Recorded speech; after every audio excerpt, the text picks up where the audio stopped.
Mamma mia! I haven't done a Rob Watches in a long time. So in case it wasn't obvious, today we're going to be talking about the Super Mario Bros. Movie, brought to us by Illumination with direct help from Nintendo.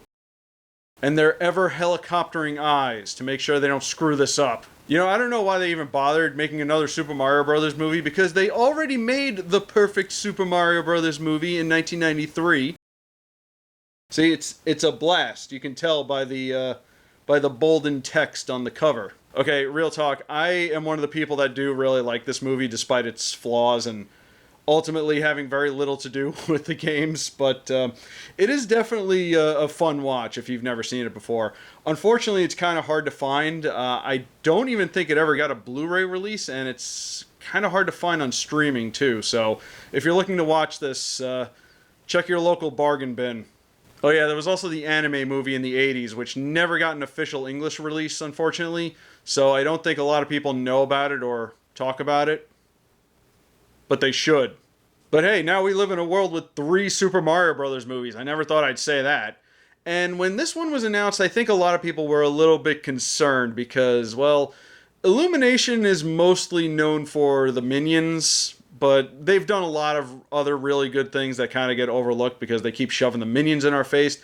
And this was also heavily influenced by Nintendo directly, because Nintendo, as we know, is very, very strictly careful with their properties. In fact, I believe this movie is actually the reason why Nintendo doesn't like to license out their properties. So it's kind of understandable, again, as much as I love that movie, kind of understandable as to why they wanted to be directly involved.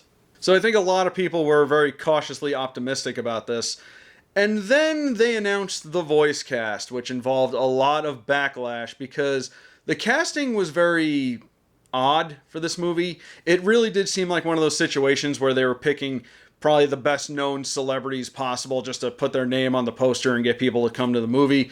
But personally, I think a Super Mario Bros. Movie would have made a lot of money either way, but I guess it wouldn't have made all the money in the world, so we got this voice cast.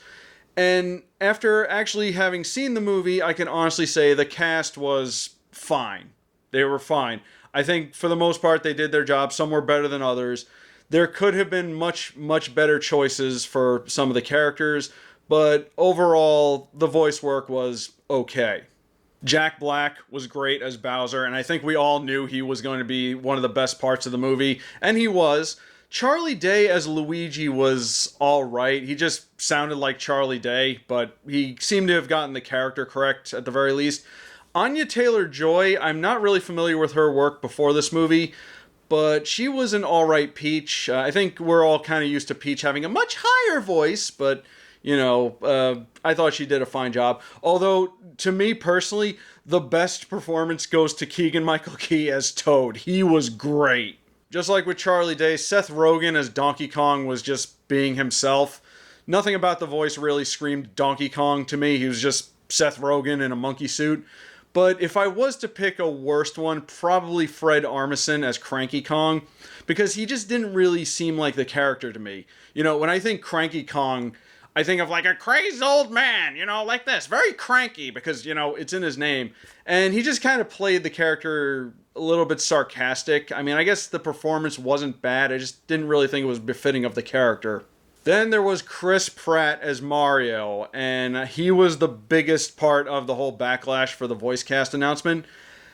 I think he was okay. He was fine as Mario. I like him as an actor. I like him in Guardians of the Galaxy, and he's done voice work before for the Lego Movie and Pixar's Onward.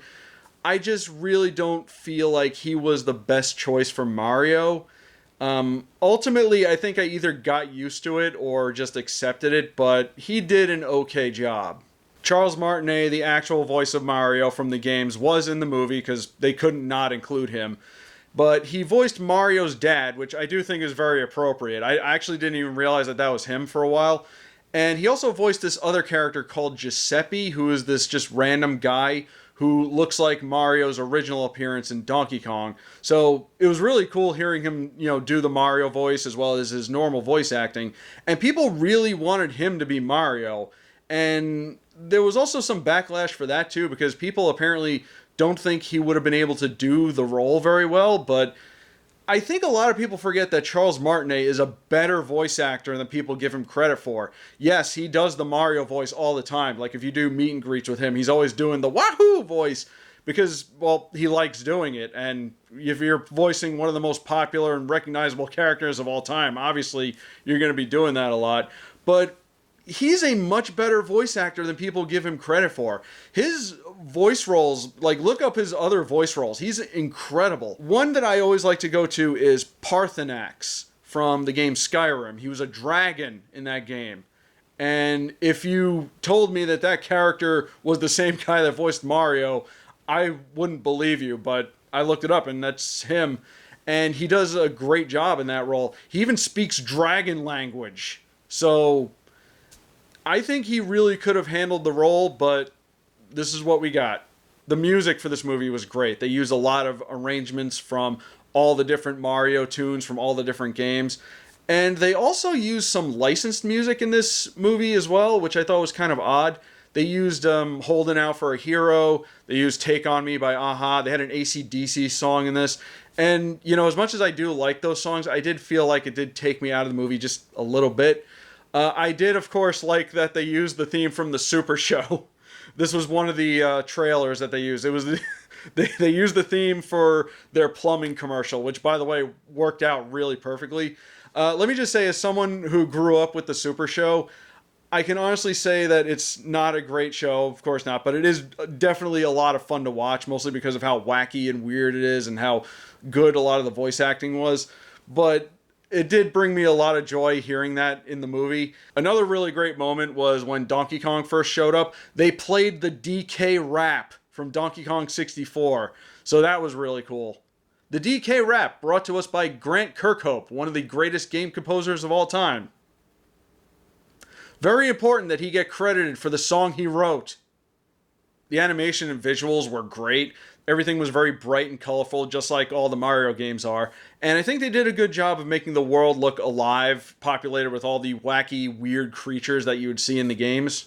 The plot of the movie, however, was pretty simple, and that was probably the biggest criticism the movie had because it wasn't doing well with critics on Rotten Tomatoes, but a lot of audiences really liked it, so it's one of those movies. Here's the thing, though. What's the plot of a Mario game? It's pretty simple, isn't it? It's like something happens and Mario goes jumping around, stomping on Koopas, and he saves the day, and that's pretty much it. And that's kind of what this movie is. Now, of course, that's not really much of an excuse, but the movie did expand upon a lot of things very well. They touched on Peach's origin story very briefly, and kind of explained why a human is in charge of a whole bunch of mushroom people. So that was kind of interesting. I don't know if that's exact game lore, but I think it's something people have been theorizing about for a while. And I guess the movie has just invalidated a whole bunch of theories, game theories. I like how they focused on Mario and Luigi's relationship, about how he's always looking out for Luigi because he's always unsure of himself and scared of everything, and he gets genuinely concerned when he thinks that something's going to happen to him, because that's the whole plot of the movie. They have to rescue Luigi from Bowser.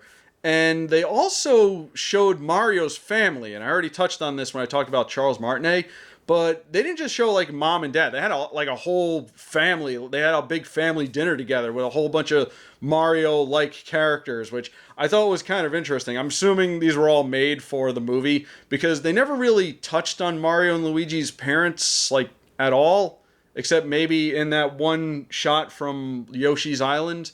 But I thought that was kind of interesting. And of course, there was tons of references to other Nintendo games, not just the Mario games, which they did from Mario 1 all the way up to Mario Odyssey, but other Nintendo games as well. And I won't spoil too much, but the ones that I remember seeing were Punch-Out. There was a lot of Punch-Out, especially at the beginning. And I saw a poster for F-Zero. There was a sign for Balloon Fight. Duck Hunt was referenced, I think, once or twice. But the weirdest one was by far, Mario was shown playing an NES. Like an actual NES. And he was playing Kid Icarus. Which just raises a whole bunch of questions. I do have some small complaints with the movie. I think Mario kind of accepted the Mushroom Kingdom a little too easily, like when he first arrived. He freaked out a little bit at first, but I feel like maybe they could have drawn that out a little bit just for comedic purposes. Also, why was Spike in this movie? Spike is the main character from another Nintendo game called Wrecking Crew, which is not a Mario game, but it's like close to Mario. I think it was one of the black box games for NES, if for those of you who know what that is. But I feel like they could have like completely removed him from the movie and it really wouldn't have affected anything. I'm guessing maybe someone from Nintendo really wanted him in there, and that's why they put him in. And they didn't really do a whole lot with him. I mean, at the beginning they kind of made him a little bit of a bully, but again, I feel like he really didn't add much to the movie. But overall, I think I enjoyed it. It was fun to watch. It was funny. It was cool to see all those references. And if you've been a Mario fan forever, like me, who has been playing Mario since Mario Brothers on his parents' Atari, I think you'll really enjoy it. God, I'm old. And I think it's important to note that we're kind of living in a new age of video game media when things can be adapted and they can actually turn out good, because there was a time when that was not the case. Back in my day, we had a lot of video game adaptations, and not all of them were good. I mean, there were some really good ones out there, but it seemed like for every Sonic Sat AM we had, there was a whole slew of other not so great video game shows. But it seems like we finally cracked the code of how to make a good video game adaptation, because we have the Mario movie, which I believe is already in talks for getting a sequel and potentially spin-offs. We have 2 Sonic the Hedgehog movies. We have Detective Pikachu, and we have some great TV shows like Castlevania, The Cuphead Show, and I've not seen The Last of Us, but I've heard a lot of good things about it. I heard the Halo show sucked, though.